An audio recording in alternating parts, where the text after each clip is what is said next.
Hi friends, Kerala governor ഇടുക്കിയിൽ ഒരു പൊതുപരിപാടിയിൽ പങ്കെടുക്കുന്നു. ഇടുക്കിയിൽ ഹർത്താൽ. എന്തൊരു വളിപ്പാണെന്ന് നോക്കിക്കോണേ. ഒരു ഇത് പറഞ്ഞാൽ എലിയെ തോൽപ്പിക്കാൻ ഇല്ലം ചുടുന്നതിന് സമമാണിത്.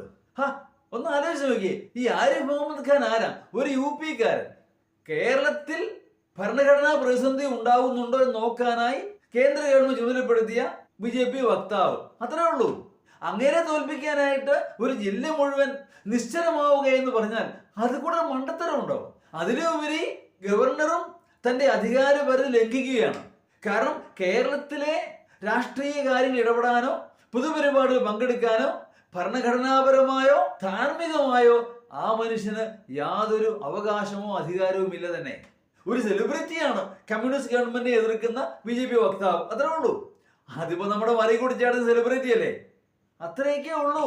ഭരണഘടനയുടെ അവ്യക്തത മുതലെടുത്തുകൊണ്ട് കേരള ഗവൺമെന്റിന്, അതിലുപരി കേരള ജനതയ്ക്ക് പാല് പണിയുന്ന കേന്ദ്ര ഗവൺമെന്റ് വക്താവ്.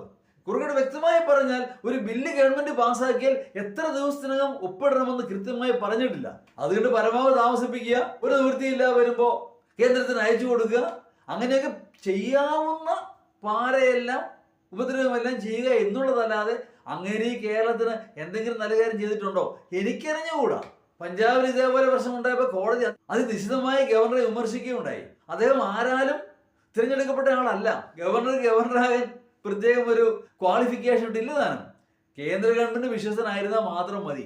അങ്ങനെയെല്ലാമുള്ള ഗവർണറെ തോൽപ്പിക്കുവാനായി ഇടുക്കിയിൽ ഹർത്താൽ ആചരിക്കുന്നത് ഭൂലോക മണ്ടത്തരമെന്ന് ഞാൻ പറയും.